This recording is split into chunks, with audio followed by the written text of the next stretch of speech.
अभिव्यक्ति गीता है। गीता के वे ही कैसेट सुमन आप सबके समक्ष आत्मदर्शनार्थ प्रस्तुत हैं।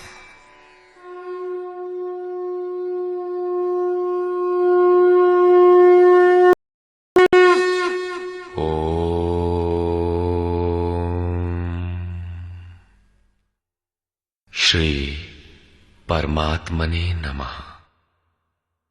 यथार्थ गीता श्रीमद् भगवत गीता अथ सप्तमोऽध्यायः। गत अध्यायों में गीता के मुख्य प्रायः सभी प्रश्न पूर्ण हो गए हैं।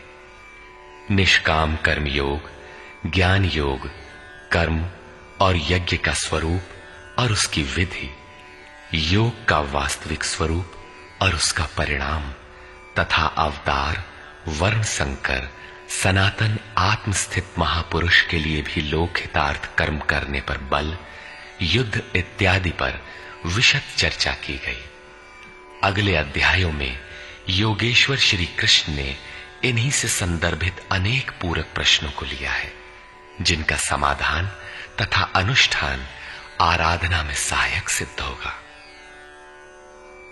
छठे अध्याय के अंतिम श्लोक में योगेश्वर ने यह कहकर प्रश्न का स्वयं बीजारोपण कर दिया कि जो योगी मद्गतेनांतरात्मना, मुझ में अच्छी प्रकार स्थित अंतःकरण वाला है, उसे मैं अतिशय श्रेष्ठ योगी मानता हूं। परमात्मा में अच्छी प्रकार स्थिति क्या है? बहुत से योगी परमात्मा को प्राप्त तो होते हैं, फिर भी कहीं कोई कमी उन्हें खटकती है। लेश मात्र भी कसर न रह जाए, ऐसी अवस्था कब आएगी? संपूर्णता से परमात्मा की जानकारी कब आएगी, कब होती है? इस पर योगेश्वर श्री कृष्ण कहते हैं, श्री भगवान उवाच मय्यासक्तमनाः पार्थ योगं युञ्जन्मदाश्रयः असंशयं समग्रं माम् यथा ज्ञास्यसि तच्छृणु। पार्थ, तू मुझ में आसक्त हुए मन वाला, बाहरी नहीं अपितु मदाश्रय अर्थात मेरे परायण होकर योग में लगा हुआ, छोड़कर नहीं, मुझको जिस प्रकार संशय रहित जानेगा उसको सुन, जिसे जानने के पश्चात लेश मात्र भी संशय न रह जाए। विभूतियों की उस समग्र जानकारी पर पुनः बल देते हैं। ज्ञानं तेहं सविज्ञानम् इदं वक्ष्याम्यशेषतः यज्ज्ञात्वा नेह भूयोऽन्यत् ज्ञातव्यमवशिष्यते। मैं तेरे लिए इस विज्ञान सहित ज्ञान को संपूर्णता से कहूंगा। पूर्ति काल में यज्ञ जिसकी सृष्टि करता है, उस अमृत तत्व की प्राप्ति के साथ मिलने वाली जानकारी का नाम ज्ञान है। परम तत्व परमात्मा की प्रत्यक्ष जानकारी का नाम ज्ञान है। महापुरुष को एक साथ सर्वत्र कार्य करने की जो क्षमता मिलती है, वो विज्ञान है। कैसे वो प्रभु एक साथ सबके हृदय में कार्य करता है, किस प्रकार वो उठाता, बैठाता और प्रकृति के द्वंद्व से निकालकर स्वरूप तक की दूरी तय करा लेता है, उनकी इस कार्य प्रणाली का नाम विज्ञान है।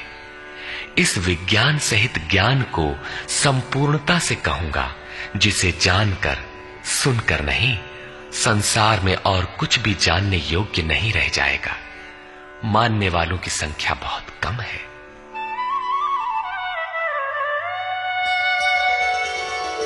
मनुष्याणां सहस्रेषु कश्चिद्यतति सिद्धये यततामपि सिद्धानां कश्चिन्मां वेत्ति तत्त्वतः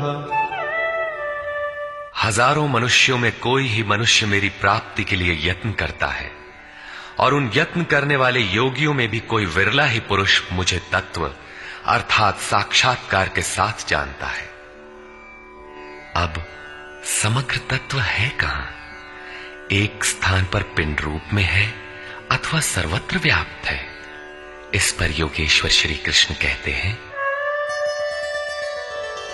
भूमिरापो नलो वायुः खं मनो बुद्धिरेव च अहंकार इतीयं मे भिन्ना प्रकृतिरष्टधा। अर्जुन, भूमि, जल, अग्नि, वायु और आकाश तथा मन, बुद्धि और अहंकार, ऐसे ये 8 प्रकार के भेदों वाली मेरी प्रकृति है। ये अष्टधा मूल प्रकृति है। अपरेयमितस्त्वन्या प्रकृतिं विद्धि मे परा जीवभूतां महाबाहो ययेदं धार्यते जगत्। इयम अर्थात ये 8 प्रकारों वाली तो मेरी अपरा प्रकृति है, अर्थात जड़ प्रकृति है। महाबाहु अर्जुन, इससे दूसरी को जीव रूप परा अर्थात चेतना प्रकृति जान, जिससे संपूर्ण जगत धारण किया हुआ है, वो है जीवात्मा। जीवात्मा भी प्रकृति के संबंध में रहने के कारण वो भी प्रकृति ही है। एतद्योनीनि भूतानि सर्वाणीत्युपधारय अहं कृत्स्नस्य जगतः प्रभवः प्रलयस्तथा। अर्जुन, ऐसा समझ के संपूर्ण भूत एतद्योनीनि, इन महाप्रकृतियों से, परा और अपरा प्रकृतियों से ही उत्पन्न होने वाले हैं। यही दोनों एकमात्र योनि हैं। मैं संपूर्ण जगत की उत्पत्ति तथा प्रलय रूप हूं, अर्थात मूल कारण हूं। जगत की उत्पत्ति मुझसे है और प्रलय अर्थात विलय भी मुझ में है। जब तक प्रकृति विद्यमान है तब तक मैं ही उसकी उत्पत्ति हूं, और जब कोई महापुरुष प्रकृति का पार पा लेता है तब मैं ही महाप्रलय भी हूं, जो अनुभव में आता है। सृष्टि की उत्पत्ति और प्रलय के प्रश्न को मानव समाज ने कौतूहल से देखा है। विश्व के अनेक शास्त्रों में इसे किसी न किसी तरह समझने का प्रयास चला आ रहा है। कोई कहता है प्रलय में संसार डूब जाता है, तो किसी के अनुसार सूर्य इतना नीचे आ जाता है कि पृथ्वी जल जाती है। कोई इसी को कयामत कहता है कि इसी दिन सबका फैसला सुनाया जाता है, तो कोई नित्य प्रलय, नैमित्तिक प्रलय की गणना में व्यस्त है। किंतु योगेश्वर श्री कृष्ण के अनुसार प्रकृति अनादि है, परिवर्तन होते रहे हैं, किंतु ये नष्ट कभी नहीं हुई।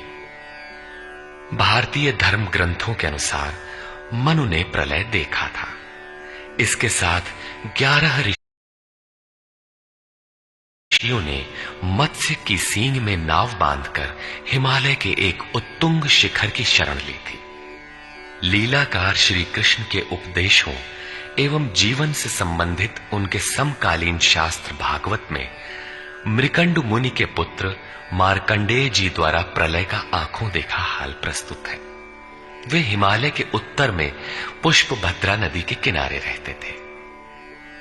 भागवत के 12 स्कंद के 8वें और 9वें अध्याय के अनुसार शौनक आदि ऋषियों ने सूत जी से पूछा कि मार्कंडेय जी ने महाप्रलय में वट के पत्ते पर भगवान बाल मुकुंद के दर्शन किए थे, किंतु वे तो हमारे ही वंश के थे और हमसे कुछ ही समय पूर्व हुए थे।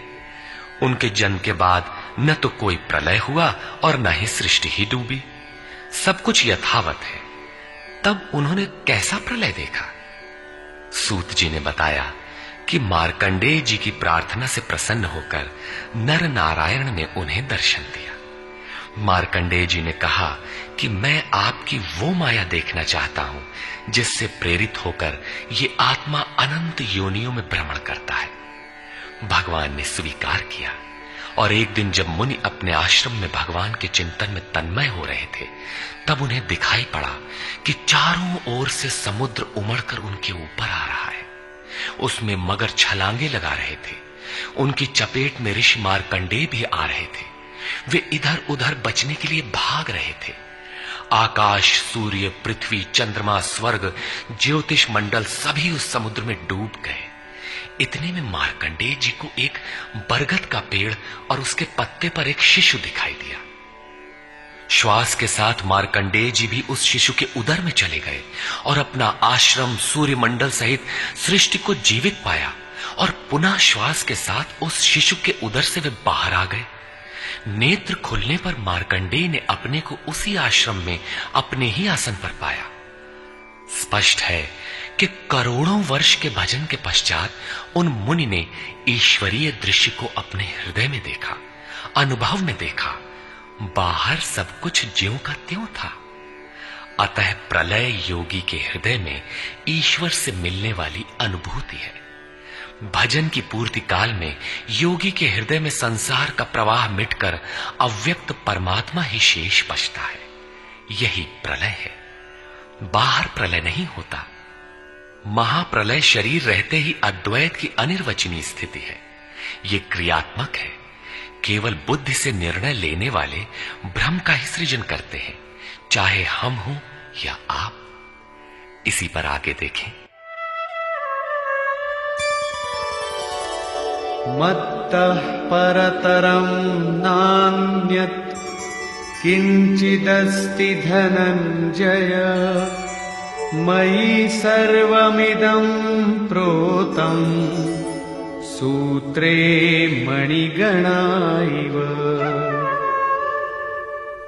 धनंजय, मेरे सिवाय किंचन मात्र भी दूसरी वस्तु नहीं है। ये संपूर्ण जगत सूत्र में मणियों के सदृश मेरे में गुथा हुआ है तो, परंतु जानेंगे कब? जब इस अध्याय के प्रथम श्लोक के अनुसार अनन्य आसक्ति अर्थात भक्ति से मेरे परायण होकर योग में उसी रूप से लग जाए। इसके बिना नहीं, योग में लगना आवश्यक है। रसोऽहमप्सु कौन्तेय प्रभास्मि शशि सूर्ययोः प्रणवः सर्ववेदेषु शब्दः के पौरुषं नृषु। कौन्तेय, जल में मैं रस हूं, चंद्रमा और सूर्य में प्रकाश हूं, संपूर्ण वेदों में मैं ओंकार हूं। ओ धन अहम धनकार, स्वयं का आकार हूं। आकाश में शब्द और पुरुषों में पुरुष तत्व हूं, तथा मैं पुण्यो गन्धः पृथिव्यां च तेजश्चास्मि विभावसौ जीवनं सर्वभूतेषु तपश्चास्मि तपस्विषु। पृथ्वी में पवित्र गंध और अग्नि में तेज हूं, संपूर्ण जीवों में उनका जीवन हूं और तपस्वियों में उनका तप हूं। बीजं मां सर्वभूतानां विद्धि पार्थ सनातनम् बुद्धिर्बुद्धिमतामस्मि तेजस्तेजस्विनामहम्। पार्थ, तू संपूर्ण भूतों का सनातन कारण अर्थात बीज मुझे ही जान। मैं बुद्धिमानों की बुद्धि और तेजस्वियों का तेज हूं। इसी क्रम में योगेश्वर श्री कृष्ण कहते हैं, बलं बलवतां चाहं कामरागविवर्जितं धर्माविरुद्धो भूतेषु भरतर्षभ। हे भरत श्रेष्ठ अर्जुन, मैं बलवानों का कामना और आसक्ति रहित बल हूं। संसार में सब बलवान ही तो बनते हैं। कोई दंड बैठक लगाता है, कोई परमाणु इकट्ठा करता है, किंतु नहीं, श्री कृष्ण कहते हैं कि काम और राग से परे जो बल है वो मैं हूं, वही वास्तविक बल है। सब भूतों में धर्म के अनुकूल कामना मैं हूं। परब्रह्म परमात्मा ही एकमात्र धर्म है जो सबको धारण किए हुए है। जो शाश्वत आत्मा है वही धर्म है। जो उससे अविरोध रखने वाली कामना है मैं हूं। आगे भी श्री कृष्ण ने कहा कि अर्जुन, मेरी प्राप्ति के लिए इच्छा कर। सब कामनाएं तो वर्जित है, किंतु उस परमात्मा को पाने की कामना आवश्यक है, अन्यथा आप साधन कर्म में प्रवृत्त नहीं होंगे। ऐसी कामना भी मेरी ही देन है।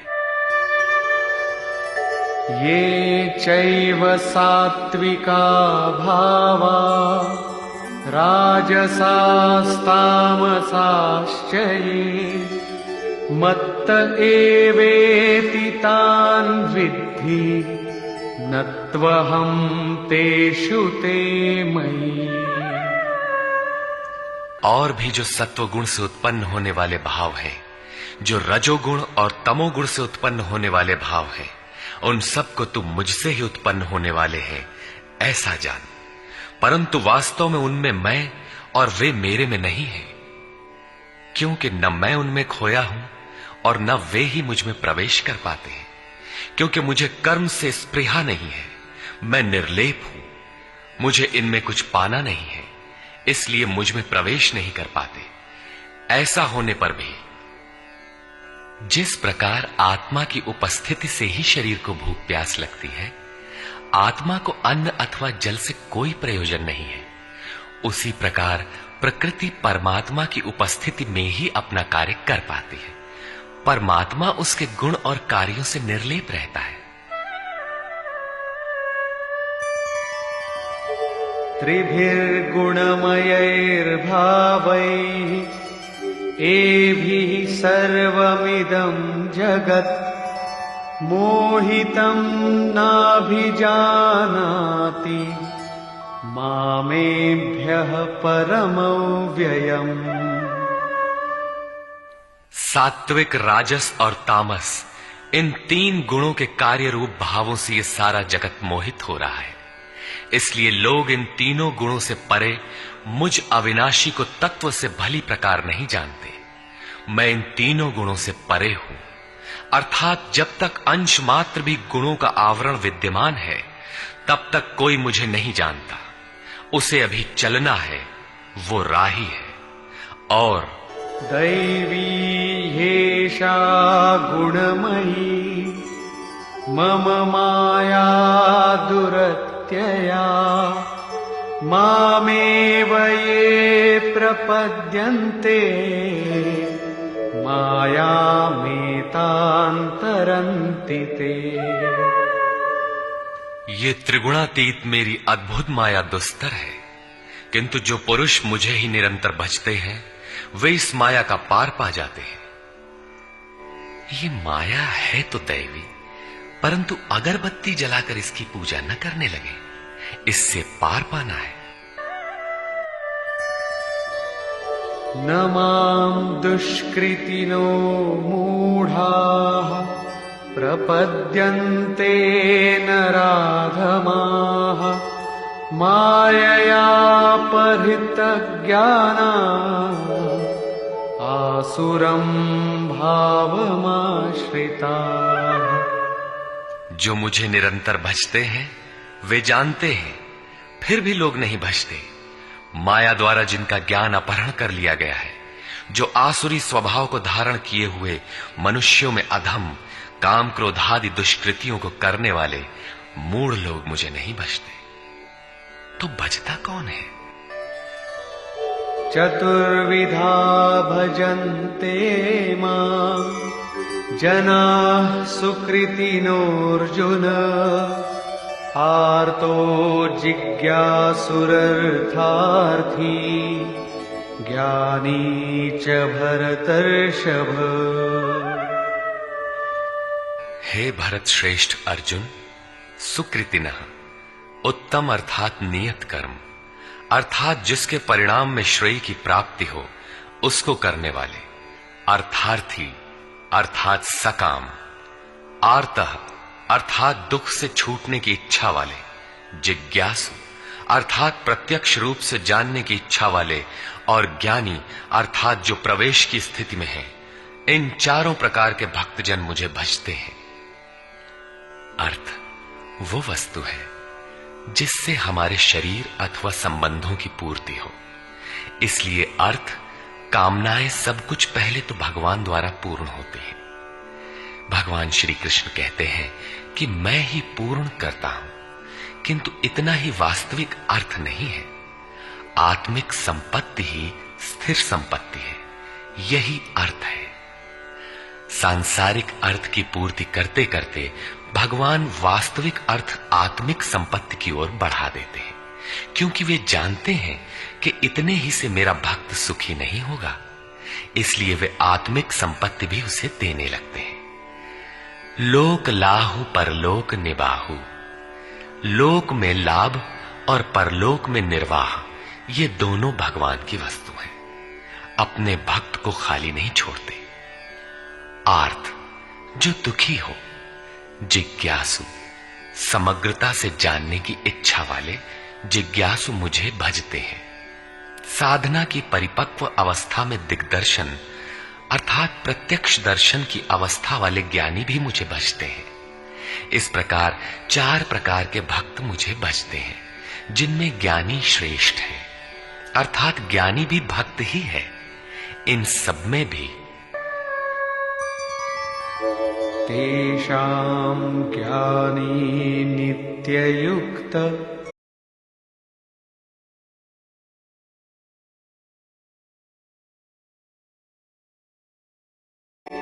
प्रियो हि ज्ञानिनोत्यर्थम् अहं स च मम प्रियः। अर्जुन, उनमें भी नित्य मुझ में एक ही भाव से स्थित अनन्य भक्ति वाला ज्ञानी विशिष्ट है, क्योंकि साक्षात्कार के सहित जानने वाले ज्ञानी को मैं अत्यंत प्रिय हूं, और वो ज्ञानी भी मुझे अत्यंत प्रिय है। वो ज्ञानी मेरा ही स्वरूप है। उदाराः सर्व एवैते ज्ञानी त्वात्मैव मे मतम् आस्थितः स हि युक्तात्मा मामेवानुत्तमां गतिम्। यद्यपि ये चारों प्रकार के भक्त उदार ही हैं, कौन सी उदारता कर दी? क्या आपकी भक्ति करने से भगवान को कुछ मिल जाता है? क्या भगवान में कोई कमी है जिसे आपने पूरा कर दिया? नहीं, वस्तुतः वही उदार है जो अपने आत्मा को अधोगति में न पहुंचाए, जो उसके उद्धार के लिए अग्रसर है। इस प्रकार ये सब उदार है। परंतु ज्ञानी तो साक्षात मेरा स्वरूप ही है, ऐसी मेरी मान्यता है, क्योंकि वो स्थिर बुद्धि ज्ञानी भक्त सर्वोत्तम गति स्वरूप मुझ में ही स्थित है। अर्थात वो मैं हूं, वो मुझ में है, मुझ में और उसमें कोई अंतर नहीं है। इसी पर पुनः बल देते हैं। बहूनां जन्मनामन्ते ज्ञानवान् मां प्रपद्यते वासुदेवः सर्वमिति स महात्मा सुदुर्लभः। अभ्यास करते करते बहुत जन्मों के अंत के जन्म में, प्राप्ति वाले जन्म में साक्षात्कार को प्राप्त हुआ ज्ञानी सब कुछ वासुदेव ही है। इस प्रकार मेरे को भजता है। वो महात्मा अति दुर्लभ है। वो किसी वासुदेव की प्रतिमा नहीं गढ़वाता, बल्कि अपने भीतर ही उस परम देव का वास पाता है। उसी ज्ञानी महात्मा को श्री कृष्ण तत्वदर्शी भी कहते हैं। इन्हीं महापुरुषों से बाहर समाज में कल्याण संभव है। इस प्रकार के प्रत्यक्ष तत्वदर्शी महापुरुष श्री कृष्ण के शब्दों में अति दुर्लभ है। जब श्रेय और प्रेय अर्थात मुक्ति और भोग दोनों ही भगवान से मिलते हैं, तब तो सभी को एकमात्र भगवान का भजन करना चाहिए। फिर भी लोग उन्हें नहीं भजते। क्यों? श्री कृष्ण के ही शब्दों में, कामैस्तैस्तैर्हितज्ञानाः प्रपद्यन्तेऽन्यदेवताः तन्तन्नियममास्थाय प्रकृत्या नियताः स्वया। वो तत्वदर्शी महात्मा अथवा परमात्मा ही सब कुछ है।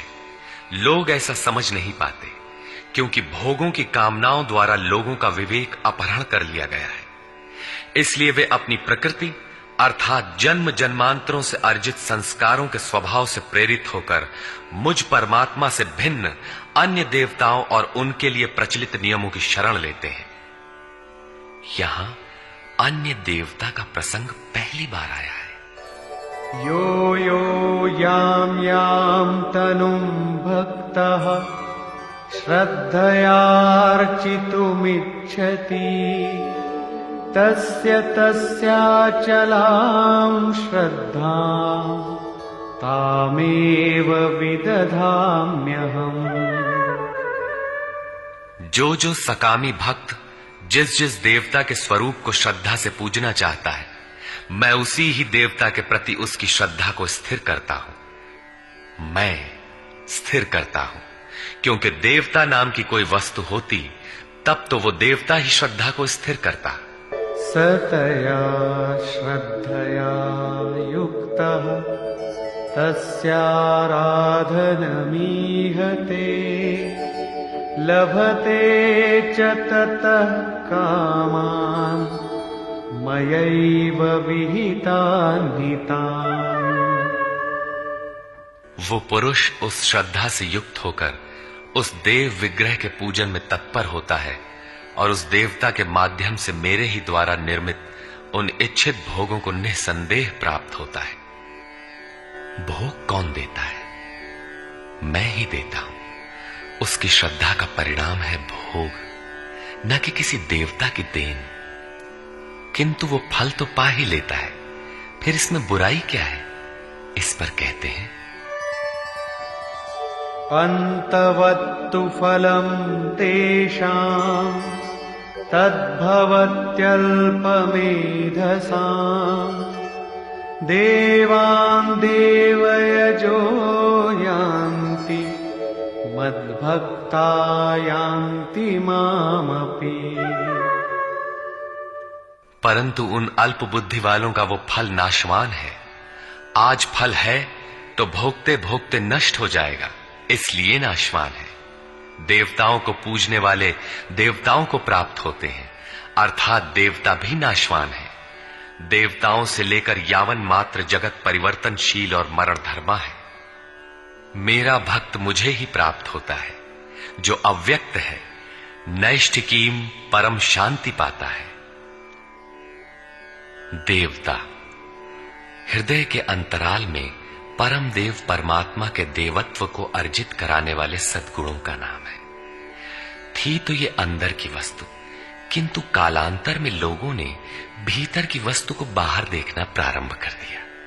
मूर्तियां गढ़ ली, कर्म कांड रच डाले और वास्तविकता से दूर खड़े हो गए। श्री कृष्ण ने इस भ्रांति का निराकरण उपर्युक्त 4 श्लोकों में किया। गीता में पहली बार अन्य देवताओं का नाम लेते हुए उन्होंने कहा कि देवता होते ही नहीं, लोगों की श्रद्धा जहां झुकती है वहां मैं ही खड़ा होकर उनकी श्रद्धा को पुष्ट करता हूं और मैं ही वहां फल भी देता हूं। वो फल भी नश्वर है, फल नष्ट हो जाते हैं, देवता नष्ट हो जाते हैं और देवताओं को पूजने वाला भी नष्ट हो जाता है। जिनका विवेक नष्ट हो गया है वे मूढ़ बुद्धि ही अन्य देवताओं को पूजते हैं। श्री कृष्ण तो यहां तक कहते हैं कि अन्य देवताओं को पूजने का विधान ही अयुक्ति संगत है।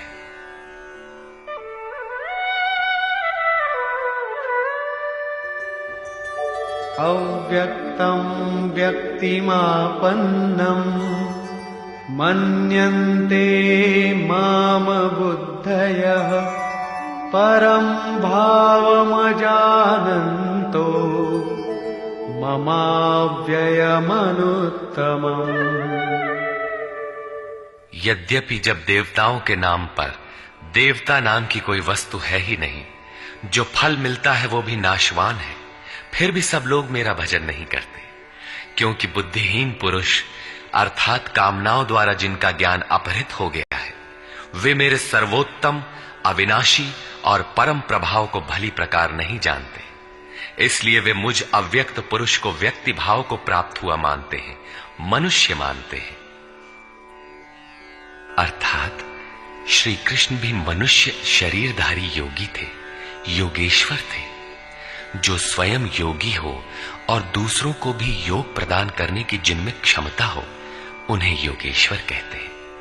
साधना के सही दौर में पड़कर क्रमशः उत्थान होते होते महापुरुष भी उसी परम भाव में स्थित हो जाते हैं।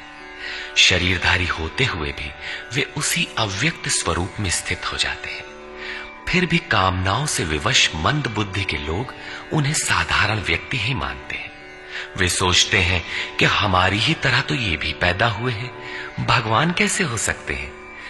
उन बेचारों का दोष भी क्या है। दृष्टिपात करते हैं तो शरीर ही दिखाई पड़ता है। वे महापुरुष के वास्तविक स्वरूप को देख क्यों नहीं पाते। इस पर योगेश्वर श्री कृष्ण से ही सुने।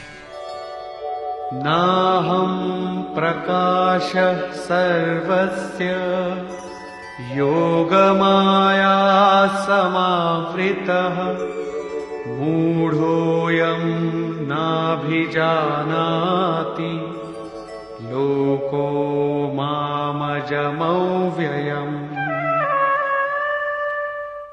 सामान्य मनुष्य के लिए माया एक पर्दा है, जिसके द्वारा परमात्मा सर्वथा छिपा है। योग साधना समझकर वो इसमें प्रवृत्त होता है। इसके पश्चात योग माया अर्थात योग क्रिया भी एक आवरण ही है। योग का अनुष्ठान करते करते उसकी पराकाष्ठा योगारूढ़ता आ जाने पर वो छिपा हुआ परमात्मा विदित होता है। योगेश्वर कहते हैं कि मैं अपनी योग माया से ढका हुआ हूं। केवल योग की परिपक्व अवस्था वाले ही मुझे यथार्थ देख सकते हैं। मैं सबके लिए प्रत्यक्ष नहीं हूं। इसलिए ये अज्ञानी मनुष्य मुझ जन्म रहित अर्थात जिसे अब जन्म नहीं लेना है, अविनाशी अर्थात जिसका नाश नहीं होना है, अव्यक्त स्वरूप अर्थात जिसे पुनः व्यक्त नहीं होना है, को नहीं जानता। अर्जुन भी श्री कृष्ण को अपनी ही तरह मनुष्य मानता था। आगे उन्होंने दृष्टि दिया तो अर्जुन गिड़गिड़ाने लगा, प्रार्थना करने लगा। वस्तुतः अव्यक्त स्थित महापुरुष को पहचानने में हम लोग प्रायः अंधे ही हैं। आगे कहते हैं, वेदाहं समतीतानि वर्तमानानि चार्जुन भविष्याणि च भूतानि मां तु वेद न कश्चन। अर्जुन, मैं अतीत, वर्तमान और भविष्य में होने वाले संपूर्ण प्राणियों को जानता हूं, परंतु मुझे कोई नहीं जानता। क्यों नहीं जान पाता? इच्छा द्वेष समुत्थेन द्वंद्व मोहेन भारत सर्वभूतानि सम्मोहम् सर्गे यान्ति परन्तप। भरतवंशी अर्जुन, इच्छा और द्वेष अर्थात राग द्वेषादि द्वंद्व के मोह से संसार के संपूर्ण प्राणी अत्यंत मोह को प्राप्त हो रहे हैं, इसलिए मुझे नहीं जान पाते। तो क्या कोई जानेगा ही नहीं? योगेश्वर श्री कृष्ण कहते हैं, येषां त्वन्तगतं पापं जनानां पुण्यकर्मणां ते द्वन्द्वमोहनिर्मुक्ता भजन्ते मां दृढव्रताः। परंतु पुण्य कर्म अर्थात जो संस्कृति का अंत करने वाला है, जिसका नाम कार्यम कर्म, नियत कर्म, यज्ञ की प्रक्रिया कहकर बारंबार समझाया है, उस कर्म को करने वाले जिन भक्तों का पाप नष्ट हो गया है, वे राग द्वेषादि द्वंद्व के मोह से भली प्रकार मुक्त होकर व्रत में दृढ़ रहकर मुझे भजते हैं। किस लिए भजते हैं? जरा मरण मोक्षाय मामाश्रित्य यतन्ति ये ते ब्रह्म तद्विदु कृत्स्नम् अध्यात्मं कर्म चाखिलम्। जो मेरी शरण होकर जरा और मरण से मुक्ति पाने के लिए प्रयत्न करते हैं, वे पुरुष उस ब्रह्म को, संपूर्ण अध्यात्म को और संपूर्ण कर्म को जानते हैं, और इसी क्रम में साधिभूताधिदैवं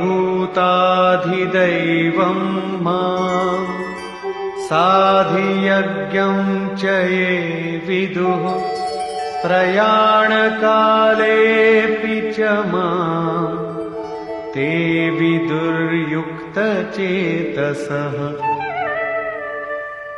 जो पुरुष अधिभूत, अधिदैव तथा अधियज्ञ के सहित मुझे जानते हैं, मुझ में समाहित चित्त वाले वे पुरुष अंतकाल में भी मुझको ही जानते हैं, मुझ में ही स्थित रहते हैं और सदैव मुझे प्राप्त रहते हैं।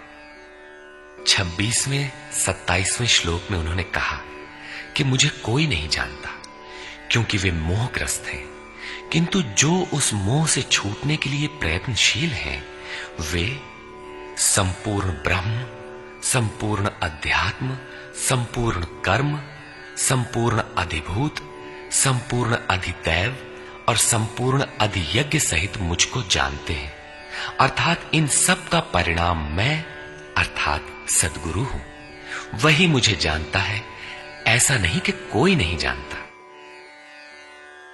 निष्कर्ष, इस 7वें अध्याय में योगेश्वर श्री कृष्ण ने बताया कि अनन्य भाव से मुझ में समर्पित होकर, मेरे आश्रित होकर जो योग में लगता है, वह समग्र रूप से मुझे जानता है।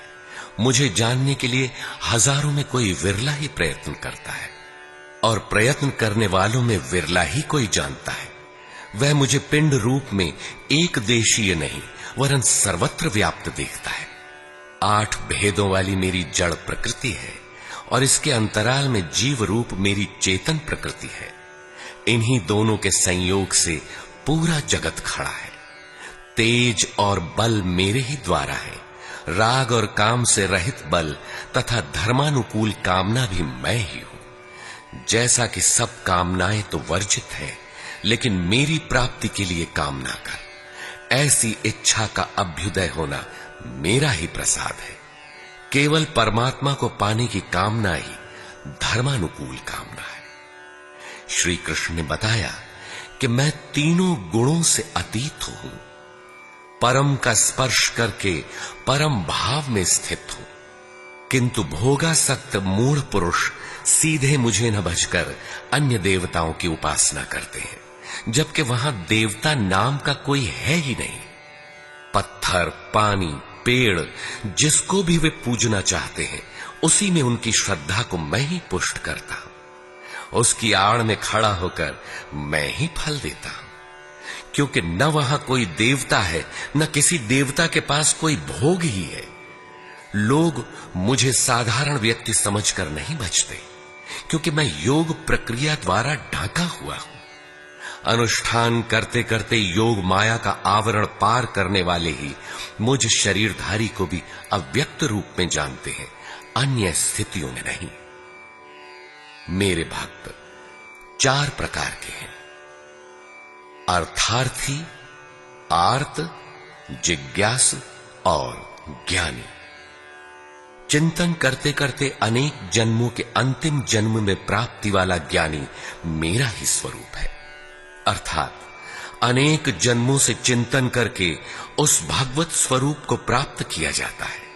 राग द्वेष के मोह से आक्रांत मनुष्य मुझे कदापि नहीं जान सकते, किंतु राग द्वेष के मोह से रहित होकर जो नियत कर्म अर्थात जिसे संक्षेप में आराधना कह सकते हैं का चिंतन करते हुए जरा मरण से छूटने के लिए प्रयत्नशील हैं, वे पुरुष संपूर्ण रूप से मुझे जान लेते हैं। वे संपूर्ण ब्रह्म को, संपूर्ण आध्यात्म को, संपूर्ण अधिदैव को, संपूर्ण कर्म को और संपूर्ण यज्ञ के सहित मुझे जानते हैं। वे मुझ में प्रवेश करते हैं और अंतकाल में भी मुझको ही जानते हैं, अर्थात फिर कभी वे विस्मृत नहीं होते। इस अध्याय में परमात्मा की समग्र जानकारी का विवेचन है।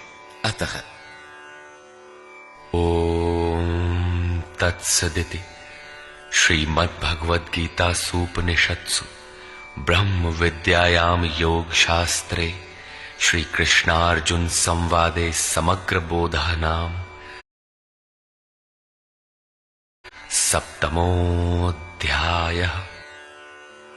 इस प्रकार स्वामी अड़गड़ानंद कृत श्रीमद् भगवद गीता के भाष्य यथार्थ गीता का 7वां अध्याय पूर्ण होता है। हरि ओम तत्सत।